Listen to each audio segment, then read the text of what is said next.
오늘 본문은 이 8장에서부터 시작된 이 연보에 대한 이 마지막 부분입니다. 우리가 지난 시간에는 준비된 연보에 대해서 우리가 살펴보았는데, 헌금은 준비하여 드려야 하나님이 받으시고 기뻐하신다라고 했습니다. 오늘은 후한 연보에 대해서 우리가 함께 살펴보고자 합니다. 이 후한 연보라는 것은 말 그대로 풍성하게 드리는 연보를 의미합니다. 단지 액수만을 이야기하는 것이 아닙니다. 미리 준비하는 연보를 할 때 또한 이 연보가 풍성한 연보가 또 됩니다. 따라서 후한 연보라고 이야기하는 것은 액수만을 의미하는 것이 아니라 그 물질 안에 마음을 담아서 준비된 모습을 의미합니다. 그럴 때 실질적으로 또 후한 연보를 또 하게 되기도 합니다. 오늘날 후한 연보에 대해 오늘은 살펴보고, 그리고 후한 연보를 드리는 자들에게 어떤 일들이 일어났는지 우리가 함께 좀 살펴보려고 합니다. 첫째는 많이 심는 자가 많이 거둔다라고 말씀을 합니다. 오늘 바울은 일반적인 농사와 구약을 배경으로 이야기를 합니다. 즉, 적게 심는 자는 적게 거두고 많이 심는 자는 많이 거둔다. 이 말은 잠언 11장과 19장에 나타난 그 말씀을 인용한 겁니다. 그리고 많이 뿌리면 많이 추수하는 것은 이거는 농사의 원리이기도 합니다. 즉 바울은 추수를 기다리며 봄에 씨를 뿌리는 농부의 심정으로 너희가 구제 헌금을 그렇게 드려야 한다라는 것을 우리에게 교훈합니다. 즉 우리가 구제 헌금을 드리지만 그 드리는 마음은 봄에 씨를 뿌리는 농부의 심정으로 구제 헌금을 해야 된다는 것이죠. 여러분, 파종하는 농부는 마음이 어떻겠습니까? 파종을 하기 전에 밭은 텅 비어 있습니다. 하지만 농부는 텅 비어있는 밭을 바라보는 게 아니죠. 농부는 비록 작은 씨지만 그의 비길 수 없는 열매를 맺을 거라는 기대를 가지고 봄에 씨앗을 뿌립니다. 물론 지금 당장에 눈앞에 있는 것은 아닙니다. 그래도 큰 열매가 열릴 거라는 확신을 갖고 씨를 뿌리죠. 때문에 파종하는 농부의 마음은 기대감에 부풀어 있습니다. 또한 그들은 자신들이 뿌린 씨에 대해 아까운 마음이 없습니다. 왜냐하면 내가 하나를 심으면 가을이 되면 수십 배의 열매를 거둘 거라는 이 진리를 믿기 때문에 그들은 아까워하지 않습니다. 즉 그들은 씨를 뿌릴 때 기쁜 마음으로 씨를 뿌리게 되죠. 바울은 바로 이 같은 농부의 마음으로 너희는 구제 헌금을 해야 된다라는 것입니다. 손해본다는 생각으로 많이 뿌리는 것이니 그렇게 연보하는 사람을 하나님께서 복을 주셔서 풍성하게 해주신다라는 겁니다. 바울은 여기서 한 걸음 더 나아가 이렇게 많이 연보하는 것 자체가 하나님이 하시는 일이다라고 합니다. 8절입니다. 하나님이 능히 모든 은혜를 너희에게 넘치게 하시나니 이는 너희로 모든 일에 항상 모든 것에 넉넉하여 모든 착한 일을 넘치게 하려 하심이라. 하나님의 은혜로 풍성한 연보를 뿌리게 하셔서 그로 말미암아 너희에게 있는 착한 일을 풍성하게 하신다라고 합니다. 그러니까 풍성한 연보를 통하여 착한 일을 넘치게 하도록 하시는 분이 바로 하나님이시다라는 겁니다. 우리는 여기서 분명하게 알고 넘어가야 합니다. 구제나 선을 베푸는 것은 우리의 힘과 능력으로 하는 게 절대로 아닙니다. 내가 구제를 하고 또 선을 행할 수 있는 것은 모두 다 하나님의 은혜입니다. 우리가 가난한 자를 도울 수 있는 마음이 생기고, 그리고 또 나한테 물질이 생기고 또 시간이 생기는 것, 이 모든 것들은 하나님이 나에게 은혜를 베풀어 주신 결과이기 때문입니다. 즉 가난한 자들을 사랑하시는 그 하나님의 마음, 그 마음을 표현하는 것에 내가 바로 손과 발이 된 것입니다. 그렇기 때문에 우리는 내가 이런 구제를 할 수 있다라는 것에 우리는 늘 감사해야 된다라는 것이죠. 그러니 설령 우리가 선을 행하고 나서 풍성한 열매가 얻지 못한들 우리가 어떻게 하나님을 원망할 수 있겠습니까? 내 능력으로, 내 힘으로, 내가 벌어서 내가 가진 것으로 한다고 생각한다면 이게 내가 구제했는데, 내가 많이 베풀었는데 좋은 일이 일어나지 않으면 실망할 수도 있습니다. 하지만 그 내가 구제하고 선을 행하는 것은 내가 하는 게 아닙니다. 하나님이 나에게 힘과 능력을 주셔서 하나님이 하실 것을 내가 대신한 것이기 때문에 어찌 보면 이거는 우리에게 은혜요, 우리에게 특권인 것입니다. 그러니 우리는 감사함으로 그 일을 감당해야 합니다. 비록 세속적인 보상이 없다 할지라도 그것은 하나님께서 더욱 기억되고 하늘의 상급을 우리가 기대할 수 있으니 이게 감사할 일입니다. 그러므로 내가 선을 행하거나 구제할 때 비록 보상이나 칭찬이 없다 할지라도 그것 자체를 우리가 감사하면서 기쁨으로 우리가 감당할 수 있기를 바랍니다. 그것 자체가 특권이요, 하나님의 은혜입니다. 또한 내가 하나님의 일에 내가 손가발이 되어서 그 일을 하고 있기 때문에 이게 얼마나 감사한 일입니까? 정말 수많은 사람들이 있고 하나님의 일을 할 사람들이 얼마나 많습니까? 그런데 그 중에 하나님이 나를 통해 하나님이 나의 손가발을 사용하셔서 하나님의 일을 하시니 이 하나만으로도 우리는 감사함으로 그 일들을 우리는 감당해 나가야 합니다. 그렇다면 오늘 말씀처럼 정말 많이 뿌리면 우리가 많이 거둘까요? 이 농사는 그렇습니다. 농사는 뿌리는 양이 많으면 당연히 많이 거두죠. 하나만 뿌린다면 한 알에 대한 수확을 거두지만 만약에 1000알, 10,000알을 뿌린다면 수많은 것들을 거둘 수 있습니다. 그렇다면 과연 연보도 그렇냐라는 것입니다. 한 가난한 사람이 10,000원을 가지고 있습니다. 그래서 이 10,000원으로 이제 마지막 식사를 하려고 하는데 자기보다도 배고픈 사람을 보고는 그 10,000원을 그 사람에게 주었습니다. 그렇다면 이 사람에게 10,000원 이상의 음식이 생기고 또 돈이 생길까요? 사실 현실에서는 10,000원을 다른 사람에게 기부한 사람은 먹으려고 했던 한 끼를 잃을 뿐 그에게 오는 것은 아무것도 없습니다. 오히려 더 가난해질 뿐이죠. 그럼 바울이 이야기하는 것은 무엇일까요? 많이 뿌리면 많아지고 풍성하게 너희가 베풀면 많아진다고 했는데 바울이 말하는 것은 무슨 의미일까요? 우리는 이 풍성해진다라는 의미를 두 가지로 생각을 해야 합니다. 첫째는 말 그대로 이 땅에서 풍성해지는 겁니다. 하나님께서는 많이 연보한 사람에게 하나님 복을 주십니다. 우리가 지난 시간에 살펴보았던 이 순대를 팔아서 첫 번째 들어온 그 돈을 하나님께 헌금했던 그 권사님을 아마 기억하실 겁니다. 비록 하루하루가 얼마나 고달프겠습니까? 하지만 이렇게 헌금하면서 탄탄한 자영업자보다 더 많은 헌금을 하게 됩니다. 그리고 내놓으라는 큰 부자는 되지 않았지만 다른 사람들이 부러워할 만큼 자산을 이루기도 했습니다. 어느 누구도 이 권사님이 순대를 팔아서 그만한 것을 이룰 거라고 어느 누구도 생각하지 않았을 겁니다.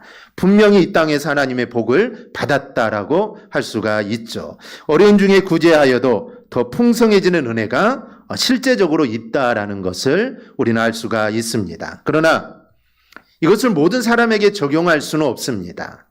왜냐하면 앞서 극단적이지만 예를 든 것처럼 10,000원밖에 없는 사람이 자신의 밥 먹을 10,000원을 더 배고픈 자에게 주었다고 해서 나에게 20,000원이 생기고 아니면 100,000원이 생기고 더 먹을 것이 나에게 오는 것은 아니기 때문입니다. 그리고 열심히 신앙생활하고 또 어려운 중에도 헌금하고 구제하는 모든 성도들이 다 부자로 사는 것은 아닙니다. 어찌 보면 그렇게 열심히 헌신하고 헌금하고 구제해도 더 가난하게 사는 성도들이 어찌 보면 더 많기 때문입니다. 그럼 풍성해진다는 것은 어떤 의미일까요? 이게 두 번째 의미인데 바로 영적인 축복입니다. 사실 바울이 지금 인용하고 이야기하는 이 구절을 보더라도 원문은 이렇게 이야기합니다. 그가 재물을 흩어 빈궁한 자들에게 주었으니 그의 의가 영구히 있고 그의 뿔이 영광 중에 들리리로다. 시편 112편에 나오는 말입니다. 그러니까 원문에는 단순히 물질의 복을 이야기하는 게 아닙니다. 그의 의에 대해서 이야기하죠. 즉 구제가 많으면 많을수록 우리에게 하나님께서 주시는 영적인 복이 많다라는 것을 이야기합니다. 실제로 10,000원을 기부한 이 사람, 그날은 굶어야 하겠죠. 10,000원을 기부했으니 이제 식사를 할 수가 없습니다. 하지만 다른 사람이 배불리 먹는 것을 보며 그는 행복함을 느끼겠죠. 그리고 밥 한 그릇이 얼마나 감사한 거라는 것을 아마 느끼게 될 것입니다. 10,000원이 있었으면 내가 먹었을 텐데 내가 먹지 못했으니 야, 이 식사 한 끼가 얼마나 감사하다는 것을 아마 그는 절실하게 느끼게 될 겁니다. 바로 그것이 이 복이라고 할 수가 있습니다. 더 나아가 이러한 상급은 하늘에 쌓는 것이 됩니다. 우리가 영원한 나라에 가서 우리도 생각하지 못한 상급에 우리는 놀라게 될 것입니다. 그것이 바로 이 땅에서 가난한 자들을 도왔던 구제에 관한 것들입니다. 여러분, 하나님의 나라는 공평한 나라입니다. 우리가 주님의 이름으로 냉수 한 그릇을 대접하는 것, 그거 절대로 땅에 떨어지지 않습니다. 주님께서 그것을 받으셔서 완성된 하나님의 나라에서 풍성한 열매로 우리에게 돌려주십니다. 물론 이 땅에서도 하나님의 은혜가 풍성하게 임하게 됩니다. 따라서 우리는 많이 심는 자가 많이 거두게 된다는 원리가 이게 참이라는 것을 우리는 알아야 합니다. 이 땅에서는 우리가 많이 베풀었는데 내가 많이 받지 못했지만 그 받지 못한 부분을 하늘나라에서 받게 될 것입니다. 그러니 많이 심는 자는 많이 거두는 겁니다. 반대로 적게 심는 자는 적게 거둔다는 것, 이거 역시 참이라는 것을 우리는 알아야 합니다. 심는 대로 거둔다는 것은 자연의 법칙이고 또 하나님의 말씀이기도 합니다. 따라서 우리는 하나님께서 나에게 심을 씨를 주실 때 반드시 우리는 심어야 합니다. 그렇지 않으면 열매를 거두지 못할 뿐만 아니라 나에게 심을 씨를 주신 분에게 아무런 칭찬도 우리는 받지 못하게 됩니다. 여러분, 달란트 비유를 보면 5달란트, 2달란트 남겼던 사람은 주인에게 칭찬을 받죠. 그런데 1달란트를 받고 고스란히 땅에 묻어두었다가 주인에게 다시 돌려준 사람이 있습니다. 이 손해가 되지 않았죠. 손해보면 책망을 받겠지만 그래도 손해를 보지 않았습니다. 그때 주인이 이렇게 말하죠. 이 무익한 종을 바깥 어두운 데로 내어 쫓으라. 호통을 칩니다. 달란트를 준 주인의 의도는 그것으로 장사를 하여 이익을 남기라는 것이죠. 즉 장사를 하라는 것입니다. 즉 심으라는 것이죠. 그런데 이 1달란트 받은 자는 주인의 의도를 자기 마음대로 해석을 한 것입니다. 그래서 땅에 묻어두었죠. 그래서 주인에게 책망을 받게 됩니다. 이런 모습이 우리의 모습이 되어서는 절대로 안 됩니다. 하나님이 나에게 심으라고 주셨으면 우리는 반드시 심어야 합니다.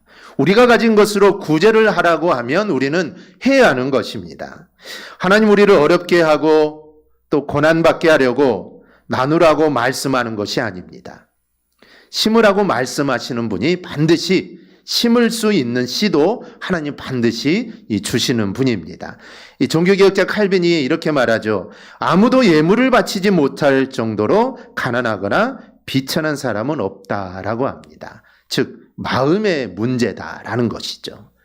드리고 싶지 않기 때문에 드리지 않는 것입니다. 그러나 심어야 될 때 심지 않으면 절대로 거둘 수 없다라는 것을 우리는 알아야 합니다. 심지 않은 자에게 얻을 것, 추수할 것, 풍성히 누릴 것 또한 없게 됩니다. 그래서 우리는 심을 때가 있을 때 반드시 심어야 하고 그리고 심음을 우리는 늘 기쁨으로 그 일들을 우리는 감당해야 합니다. 둘째는 교제가 풍성하게 됩니다. 이 바울은 후한 연보를 그 연보로 도움을 입은 자들과 연결을 합니다. 11절을 보면 고린도 교회 넉넉하고 너그러운 연보 곧 후한 연보로 인하여 그들이 하나님께 감사하게 한다라고 합니다. 여기서 그들은 이 고린도 교회 성도들로부터 연보를 받은 극심한 가난에 처해 있는 예루살렘 교회 성도들입니다. 이 고린도 교회 성도들의 후한 연보는 단지 액수만이 많은 게 아닙니다. 그것이 생명의 작용을 하여 예루살렘 성도들의 마음을 움직이게 됩니다. 이 고린도 교회의 성도들로 인하여 예루살렘 교회의 성도들이 하나님께 감사를 하게 된 것이죠. 12절에도 동일한 내용입니다. 우리가 지난 시간에 나눴던 말씀대로 이 봉사의 직무, 곧 헌금으로 섬기는 일이 예루살렘 성도들의 부족한 부분을 채워주게 됩니다. 그리고 하나님께 감사를 넘치게 한 것이죠. 즉 후한 연보로 인하여 충만한 감사가 일어난 것입니다. 14절도 보면 또 그들이 너희를 위하여 간구하며 하나님이 너희에게 주신 지극한 은혜로 말미암아 너희를 사모하느니라. 예루살렘 교회 성도들은 도움만 받은 게 아닙니다. 하나님께 감사를 드리게 되죠. 뿐만 아니라 그들이 너희를 위하여 간구했다라고 합니다. 그리고 그 간구함이 얼마나 진정성이 넘쳤으면 너희를 사모한다라고 표현을 합니다. 이렇게 예루살렘 성도들은 자신들을 도운 고린도 교회 성도들을 감사를 잊지 않았고 그들에 대해 사모함이 넘치게 됩니다. 그래서 오히려 그들이 고린도 교회 성도들을 위하여 기도하게 된 것이죠. 고린도 교회가 미리 준비한 헌금을 할 때 그들은 아마 많은 기도를 하고 헌금을 모았을 겁니다. 즉 1년 전부터 이 헌금은 우리가 예루살렘 교회로 보낸다라는 그런 목표를 가지고 그 헌금을 모으게 됩니다. 그렇다면 당연히 예루살렘 교회를 위해서 기도를 하겠죠. 기도하지 않고 어떻게 헌금을 모을 수 있겠습니까? 그래서 1년 동안 헌금을 모으면서 열심히 예루살렘 성도들을 위해 기도합니다. 그런데 이게 그걸로 끝나는 것이 아니라 그 헌금을 받은 예루살렘 교회 성도들도 고린도 교회 성도들의 그 마음을 받아 고린도 교회를 위해 기도를 했다라는 것이죠. 그래서 서로가 서로를 위해 기도로 이게 이루어졌다라는 것입니다. 일방통행이 아니었던 것이죠. 고린도 교회 성도들이 기도로 헌금을 하였고 그걸 받은 예루살렘 성도들도 기도를 합니다. 이렇게 서로 교통하는 모습이 풍성해진 것입니다. 교회의 본질 중 하나는 성도의 교통, 즉 코이노니아입니다. 그런데 무엇을 성도의 교통이라고 할 수가 있을까요? 함께 모여서 레크레이션하고 함께 노는 거, 이게 교통, 교제일까요? 아닙니다. 성도의 교통은 성도가 서로 통하는 것을 의미합니다. 이 통하는 것은 말하지 않아도 안다는 것이죠. 내가 한마디 하면 상대방이 그것을 알아차리고 말을 하는 거, 이게 서로 통하는 것입니다. 고린도 교회가 간절하게 예루살렘 교회 성도들을 위해 기도하고 예루살렘 교회 역시 고린도 교회 성도들을 위해 간절히 기도하고 사모하는 이 모습이 바로 교통이다라는 것이죠. 즉 서로 통했다는 것입니다. 우리가 매주 헌금을 하지만 우리가 가끔 특정한 대상을 정하고 하는 헌금들이 있습니다. 우리가 사순절 특별 헌금이나 또 이 목적 헌금 등이 있습니다. 그러면 성도들은 그들을 또는 그 사업을 위하여 기도하며 준비된 헌금을 하게 됩니다.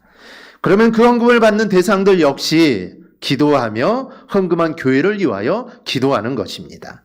이로써 지역교회만 머무는 것, 즉 교회 안에 머무른 것이 아니라 또 지역교회만 머무는 교통이 아니라 정말 멀리 떨어져 있지만 어찌 보면 전 우주적 교회의 교통이 실제적으로 이루어지는 것입니다.